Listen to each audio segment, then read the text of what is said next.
우리 함께 하나님의 말씀 같이 읽도록 하겠습니다. 예레미야서 15장 10절에서 21절까지의 말씀입니다. 라고 인사하겠습니다. 예수 안에서 구원의 은혜와 평강을 풍성히 누리시기 바랍니다. 아멘.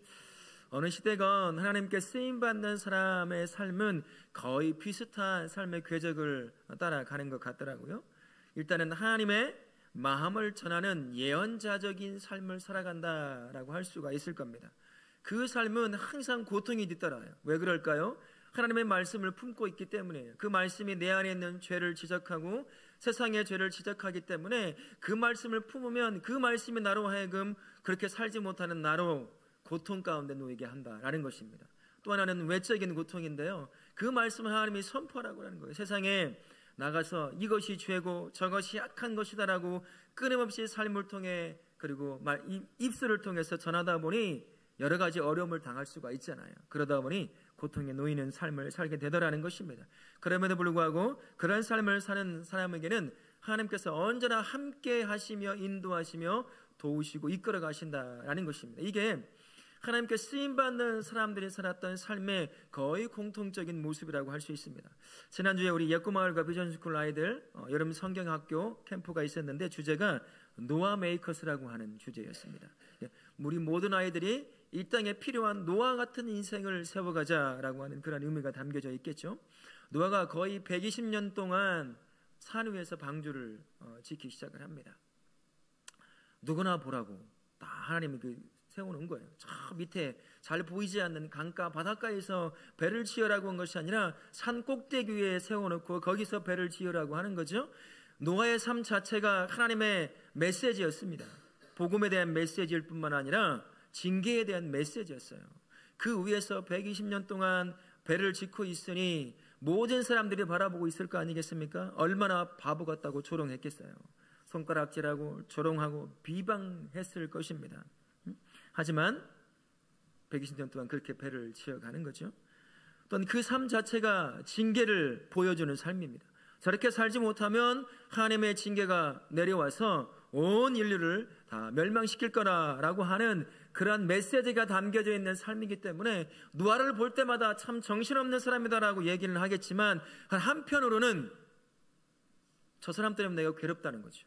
하나님의 징계, 이 마른 하루에 무슨 날벼락이라고 무슨 비가 온다고 하나님이 징계하시겠나라고 하면서 아마 노아를 위협할 수도 있었을 것입니다. 그럼에도 불구하고 하나님과 함께하면서 끝끝내 참고 인내하며 노아의 방주를 짓는 것을 볼 수가 있습니다. 이게 바로 예언자적 삶을 사는 사람, 하나님 앞에 쓰임받는 믿음의 삶을 살던 거의 똑같은 삶의 모습이었습니다. 오늘 예레미야도 그 대표적인 사람들 중에 한 명이라고 할 수 있습니다. 예레미야만큼 내면의 고통을 갖고 산 사람은 없었던 것 같아요. 그래서 예레미야가 뭘 썼죠? 예레미야 애가를 썼어요. 이 가슴 안에 있는 자신의 죄악뿐만 아니라 민족의 죄를 품고 고집스럽게 죄를 쫓아가는 그 민족을 향한 그 고통을 품고 살았던 거죠. 사실은 그게 하나님이 자신의 자녀들을 향한, 민족을 향한 마음이기도 했던 겁니다. 오늘 이 예언자적 삶을 살았던 예레미야의 삶을 통해서 우리가 이 시대에 어떤 삶을 살아야 될지를 우리에게 가르쳐 주고 있습니다. 10절부터 14절 말씀에 보면 예언자적 삶을 사는 자는 자신의 인생을 두고 저주받은 인생과 같다라고 고백할 수 있게 된다라는 것입니다. 10절 상반절에 이렇게 얘기하고 있습니다. 내게 뭐라고요? 재앙이로다. 하나님의 뜻을 쫓아 살아가는 그 인생을 두고 예레미야가 고백하기를 나에겐 재앙이다 라고 고백하는 거죠. 마치 저주받은 인생과 같다는 것입니다. 예레미야는 스스로 자신의 인생을 재앙에 가까운 인생, 저주받은 인생이라고 고백한 겁니다. 그의 인생을 두고요, 자신을 이렇게 고백합니다. 온 세계의 다투는 자와 싸우는 자로 만날 자로 태어나게 하셨다. 마치 싸움꾼처럼 하나님이 이 땅에 나를 태어나 싸우게 세워 놓으셨다라고 고백하는 거죠. 이 말은 논쟁자가 되었다는 것, 진리의 논쟁자로 나를 세웠다라는 것입니다. 예레미야의 사명이 뭔지 아십니까? 1장 7절 말씀에 예레미야의 사명을 발견할 수 있는데요, 이렇게 기록되어 있습니다. 내가 내게 무엇을 명령하든지 너는 말할지니라. 좋은 말을 해도 말하고 나쁜 말을 말해도 말하고 징계를 얘기해도 선포해야 할 것이고 복을 얘기해도 선포해야 되는 그러한 삶을 살아야 했던 사람, 그 삶명을 가지고 있던 사람이 예레미야라고 했던 사람입니다. 하지만 우리가 예레미야서를 읽어보면 아시겠지만 그의 입에서 나온 것은 온통 징계에 대한 예언뿐입니다. 우리가 지금 새벽 기도에 예레미야서를 얘기하고 있거든요. 매일같이 징계에 대한 소리를 듣고 있어요. 매일 새벽마다 그만큼 하나님의 메시지는 징계로 가득 채워져 있었다는 것입니다. 징계에 의한 멸망을 듣고 싶어하는 사람은 아무도 없어요. 너 죽을 거야, 너 멸망할 거야, 그 소리를 듣기 좋아하는 사람은 아무도 없다라는 것이죠. 그래서 논쟁을 하듯이 이 진리를 선포해야 했던 겁니다.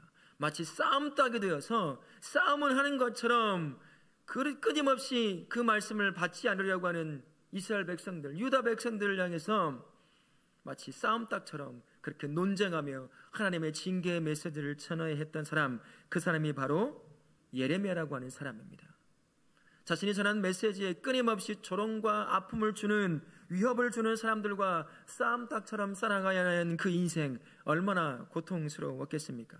듣기 싫어한 예언을 말하는 예레미야를요 철저하게 소외시키고 고립시킵니다. 그리고 구덩이에 던져넣어서 죽게 만들기도 하고 이렇게 한다는 거죠. 그래서 그 인생을 두고 자신의 출생조차도 원망하고 저주하는 사람, 그 사람이 바로 예레미야라고 하는 사람이었습니다. 그러나 그가 끝까지 그 일을 감당할 수 있었던 것은 11절 말씀에 이런 말씀이 되어 있습니다. 그렇게 하소연하고 원망하고 있는 예레미야를 향해서 너를 강하게 할 것이요 복을 받게 할 것이며 내 원수로 재앙과 환난의 때에 내게 간구하게 하리라 라고 말씀을 줍니다. 예레미야는 이 말씀을 받고 저주받은 인생과 같은 그 삶을, 그 예언자의 삶을 묵묵히 그 말씀으로 위로받고 살아가는 것을 볼 수가 있어요. 하나님의 자녀의 삶이 과연 무엇일까? 바로 이런 삶입니다. 성도의 삶이 예언자적 삶을 살아가는 삶이에요. 우리 예수님을 품고 살죠? 그분의 삶을 살아가는 사람이 성도라고 하는 사람입니다. 그 삶 자체가 바로 예언자적 삶을 사는 사람이에요. 예수님이 그러셨던 것처럼 세상에 하나님 아버지의 마음이 무엇인지를 삶을 통해서, 입을 통해서, 그가 살아가는 모든 삶의 모양을 통해서 세상에 보여주어야 할 사람이 성도라는 사람이에요. 저와 우리의 삶이 바로 그러한 삶인 것입니다. 때로는 이 땅에 죄를 지적해야 됩니다. 내 안에서 발견되는 죄의 고통을 품고 살아야 할 뿐만 아니라 이 땅의 죄와 악을, 죄가 죄라고, 악한 것이 악한 것이라고 얘기해 줘야 할 사람, 그 사람이 바로 예레미야와 같은 삶을 살아가는 저와 우리의 삶이라는 것입니다. 때로는 세상이 거꾸로 간다 할지라도 정의와 공의를, 그리고 선을 추구하도록 세상을 향해서 호소할 수 있는 사람, 그 사람이 바로 성도, 저와 우리의 삶인 거죠. 그 삶이 쉽겠습니까? 손해를 볼 수가 있어요. 손가락질 당할 수도 있겠죠. 성공하지 못할 수도 있습니다. 위협을 당할 수도 있는 겁니다. 예레미야가 그렇게 당하고 살았던 것처럼 말이죠. 참 억울할 수가 있어요. 예수님을 믿으면 복받고 은혜받고 참 좋다고 하는데 도대체 이게 뭔가? 내가 예수님을 제대로 믿고 있는 건가? 예수님을 믿는 것이 이런 거라고 한다면 나 믿고 싶지 않다라고 말할 수 있는 삶이 성도의 삶이라는 거예요. 예언자의 삶을 살았던 예레미야의 삶이 바로 그러한 삶이기도 했습니다. 하지만 이 성도의 삶은 우리가 살아내야 될 삶입니다. 우리 힘으로 살아내는 것이 아니라 예레미야에게 말씀을 통해서 위로해 주셨던 것처럼 그렇게 우리 또한 하나님께서 말씀을 통해 위로해 주신다라는 것입니다. 예레미야에게 이렇게 말씀했죠. 너를 강하게 하고 복받게 하고 너를 힘들게 하는 자들이 환난 날에 너에게 와서 간구하게 만들어주겠다. 그러니 너에게 부른 그 예언자의 삶을 묵묵히 살아가라고 위로하시는 말씀, 그 말씀을 저와 우리에게 주시는 것입니다. 만약에 내 삶이 예수 믿고 복만 받고 살아간다고 한다면 그 삶은 분명히 무슨 문제가 있는 삶이에요. 예수 믿는 삶, 그 삶 복만 받고 살아가는 삶이 아닙니다. 때로는 조롱도 당할 수 있어요. 핍박도 당할 수 있습니다. 실패할 수도 있어요. 또는 성공을 뒤로하고 실패를 스스로 선택해야 될 때도 있는 것이 성도의 삶입니다. 우리는 그것을 잊어버리고 하나님이 주신 복만 받고 살아간다고 한다면 내 삶에 무엇인가 양보하고 있다는 것이고 뒤로 타협하고 있다는 것을 보여주는 삶이에요. 우리는 예레미야 그 삶, 예언자의 삶으로 그 불을 따는 사실을 기억하시고요. 이 한 주간 그리고 평생 동안 나를 부르신 그 예언자의 삶, 예언자적 삶, 나를 통해서 하나님의 마음을 드러내 보여줘야 될 그 삶, 때로는 핍박이 있고 어려움이 있고 손해가 보는 삶이 있다 할지라도 그 삶 가운데 하나님이 함께하면서 지키신다는 그 확신 가운데 부르신 예언자적 삶을 살아내실 수 있기를 바라겠습니다. 뿐만 아니라 15절부터 18절까지를 통해서는요, 예언자적 삶을 사는 예레미야는 말씀이 주는 기쁨과 죄의 고통 가운데서 사는 것을 발견할 수가 있습니다. 16절 말씀 상반절에 이렇게 말씀을 해요. 내가 주의 말씀을 얻어먹었사오니 라고 말씀합니다.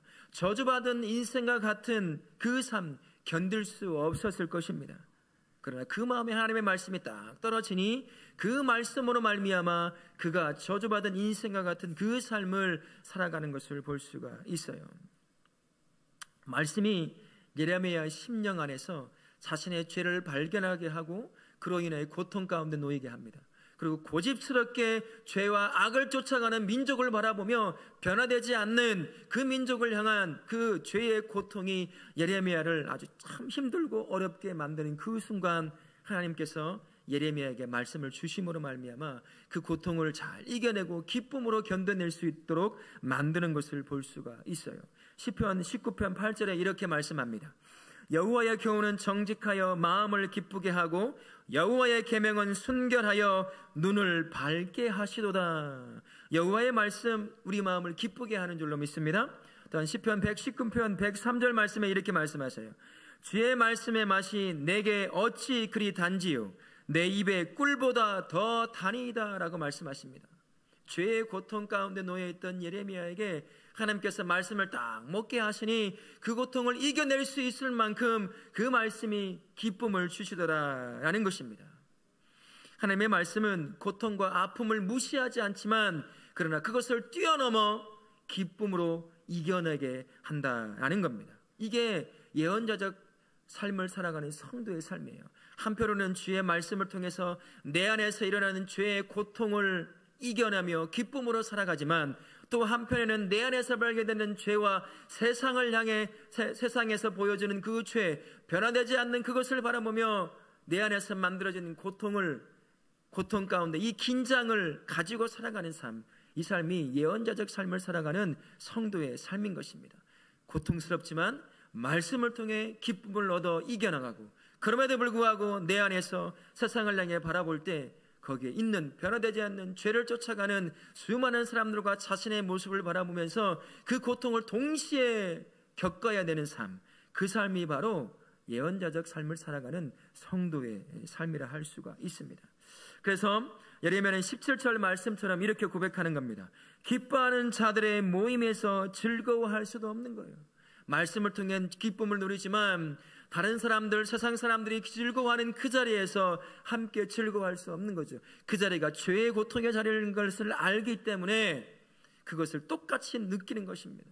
그 고통을 경험하게 되는 거죠. 한편으로는 말씀을 통해 고통을 이겨내는 기쁨을 누리지만 또 한편에는 죄로 인한 고통을 동시에 느껴야 될 그 긴장감 가운데 살아가는 사람, 그 삶이 예레미야의 삶이었고요. 그 삶이 저와 우리가 살아가야 될 삶의 모습인 겁니다. 언제나 하나님께서 우리에게 말씀을 주심으로 말미암아 그 말씀에 순종하는 삶에 주시고자 하시는 복에 대해서 우리가 기대감을 갖고 그 복을 누리게 하십니다. 그리고 말씀 때문에 기뻐하게 하시기도 하시죠. 하지만 성도의 삶은 그 삶만 있는 게 아니에요. 성도의 삶에는요, 내 안에서 발견되는 죄 때문에 고통을 겪는 삶도 있습니다. 변화되지 않는 세상을 향해 내가 하나님 앞에 말씀을 쫓아 살아가고 복음을 전하지만 조금 더 변화되지 않는 이 세상을 바라보면서 똑같이 또한 고통을 느껴야 되는 삶, 그 삶이 성도의 삶이라는 거예요. 얼마나 혼란스럽겠습니까? 이 사이의 균형을 잘 맞추고 긴장 가운데 살아가야 하는 거죠. 때로는 이럴 수도 있잖아요. 나 말씀 안에서 기쁨만 누리며 살고 싶어. 우리는 그렇게 살 수가 없어요. 내 안에서 발견되는 죄를 발견할 수밖에 없기 때문입니다. 그리고 내가 살아가는 삶 안에 얼마나 많은 죄들이 있는지 몰라요. 똑같이 쫓아가는 나의 모습을 발견하면서 죄 때문에 묻어가는 나의 삶, 세상을 바라보며 고통을 느끼지 못한다고 한다면 그 사람은 잘못된 거죠. 우리를 뭐라고 부르셨어요? 이 땅에 하나님의 마음을 전해주게, 하나님의 마음을 보여주려고 우리를 부르셨습니다. 그들에게 죄를 지적하고 죄가 죄인지를 알게 만들어줘야 할 사람들이 성도로 부름받은 저와 우리의 삶이에요. 그런데 그게 고통스럽다고, 불편하다고 그것을 뒤로하고 말씀이 주는 은혜만 누리며 그것만, 기쁨만 누린다고 하는 것은 그게 성도의 바른 삶이 아니라는 것입니다. 성도의 삶은 잊지 마십시오. 하나님의 말씀이 주는 기쁨도 동시에 누리며 함께 내 안에서 발견되는 죄와 세상에서 발견되는 죄를 동시에 고통을 느끼며 살아가야 될 사람, 이 긴장감을 항상 유지하며 때로는 불편하고 위협적이지만 그 삶을 살아가야 될 삶이 저와 우리의 성도의 삶이라는 사실을 기억하실 수 있기를 바라겠습니다.